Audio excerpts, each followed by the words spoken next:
Yo, what is up guys, Pat Shadwick here, back again with another video, now posting every Wednesdays and Sundays.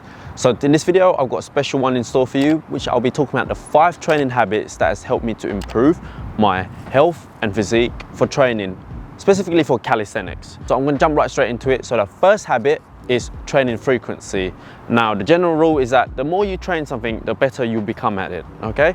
Not just for skill, but for muscle group as well. So I have a rule of training a skill or a muscle group for at least twice a week, because research says that if you train your muscles at least twice a week, it is optimal for hypertrophy, so muscle growth. So then I use this philosophy and then I applied it to my skill training, and I found massive improvements on it, because the more I do something, the better I'll become.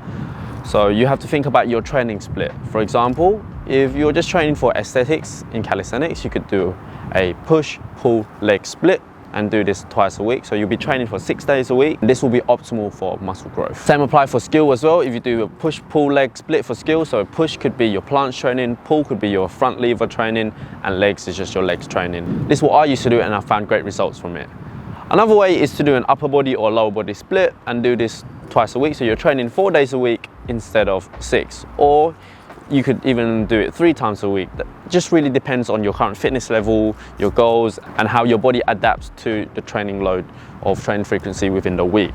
And the last way is to do full body training and do it at least twice a week. You know, if you're really short on time, if your schedules are really full, you could just do a full body split for about an hour and then do this 2 to 3 times a week.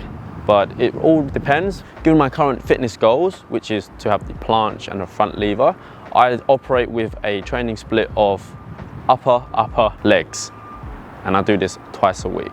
So the first upper body training will be focusing on planche and front lever, right? It'll be quite easy, so I'll do 3 sets with lower hold times and lower rep count. So just allow for some active recovery. And then on the next day, I would go hard. So I would try harder progression, I would try attempts, I'll try holds.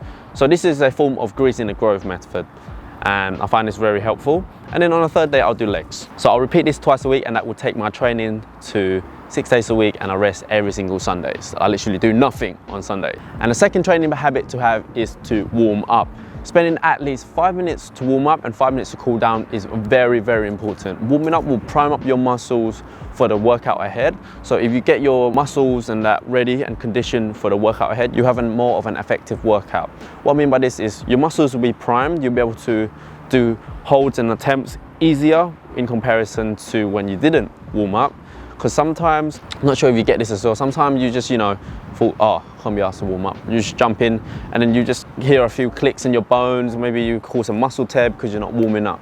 So this is a great way of preventing injury, increasing elasticity so that your muscle can actually produce more force if you warm up and you cool down. So if you're interested in my personal warm-up routine, I will leave a link to the cards of the video up here. My warm-up normally takes about 10 minutes, and that's literally one of the most important aspects of training. Let's talk about cool downs. I've recently got into cool downs lately because I wanted to improve my shoulder mobility, and I have a handstand coach who really emphasized the importance of cool downs. Basically, during your workouts, right, you're just gonna batter your muscle groups and it's just gonna become tightened. And when you cool down, you're gonna stretch that again.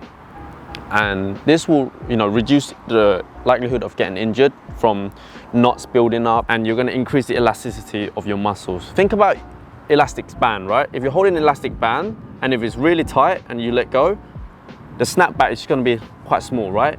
Whereas if your resistance band, you pull it really far apart, so they're being like very stretchy, you let go, more force, right? This is the same for your muscles. That's why you want your muscle to be stretched and relaxed. And personally, this is what I found best for me. May not be for you, but give it a go. The 3rd habit is doing mobility during your rest time. Typically for me, my rest time in between my sets is 2 minutes long, 2 to 4 minutes, depending on what I do.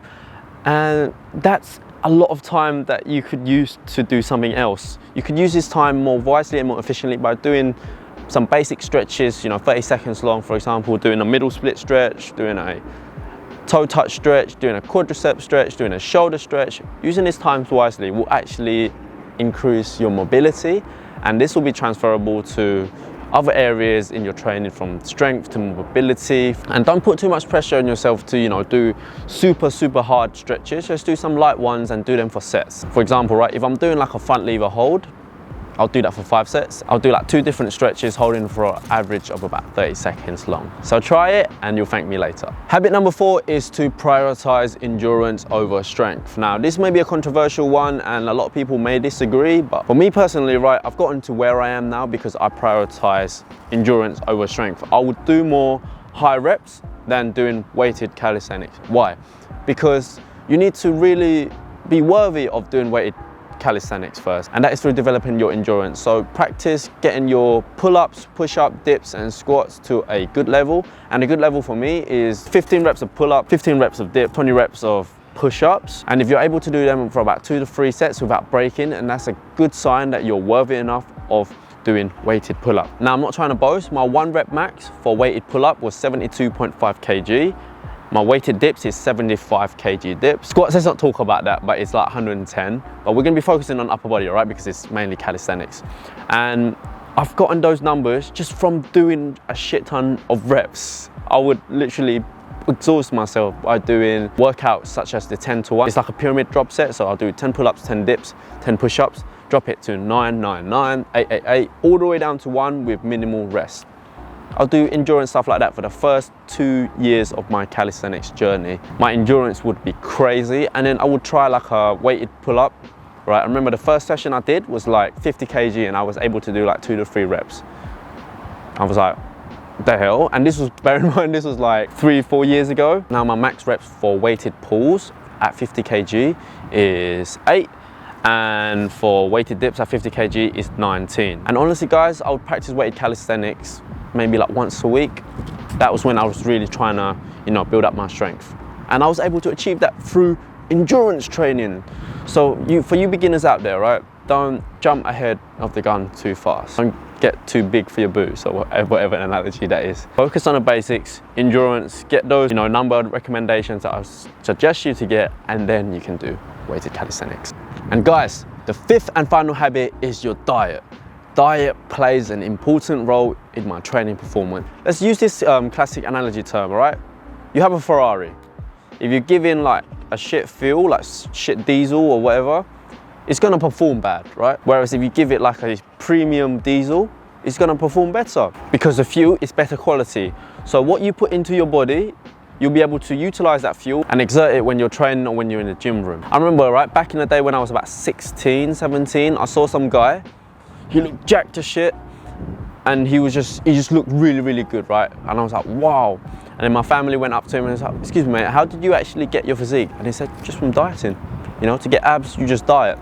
He said something that I would never forget. Dieting will make 70% of your overall appearance. I took that seriously. Ever since then, since 2016 or 2017, I took diet seriously. Mainly, I would eat clean, right? So eat 3 to 4 meals a day of high proteins, and I try to minimize junk food. It's as simple as that. If you just minimize junk food, you know, your sugary drinks, your fruit juices, your crisps, your chips, your chocolate, your biscuit, just minimize them. You may not feel the benefit straight away. Give it a couple of weeks and you'll feel that your mind becomes more clear when you're not eating junk food, and that you have more energy and more power. Right now I'm testing out a vegan diet. I've been doing it for about a month now, where I eat from Monday to Friday, vegan diet, and then on the weekends I just eat whatever I want. I'll just eat a load of crap. And so far it's working good for me. Taking on this approach because I saw some Thai guy, he's actually like 51 years old and he looks about 30. And he said my diet was vegan diet. And you know, having that youth looking, that's what I want for the rest of my life. I want to look young, I want to look vibrant. So I just want to try it, and so far it feels good. I feel a bit more cleaner in comparison to when I'm eating meat. I feel lighter, I feel like my head is a bit more clear, but energy level has dropped a little bit initially for the first like 2 weeks. I actually enjoy it. I enjoy eating a lot more vegetables, because beforehand I would not eat as much vegetables. I would just prioritize on protein, protein, protein, protein. And another thing, right? When I take a dump, it doesn't smell as bad as in comparison to when I'm on a meat diet. So, you know, if that's ever a problem to you, then yeah, try it. So yeah, guys, that is literally my top 5 habits that has literally transformed my life for the better. So I hope you enjoyed this video. Don't forget to smash the like button, comment it down below what you think about this video. If you agree or disagree, we'll have a chat about it. Put up the bells button so that you can be notified for more videos like this one. Remember, I post every Wednesdays and Sundays. So thank you so much for watching, and I'll catch you in the next video.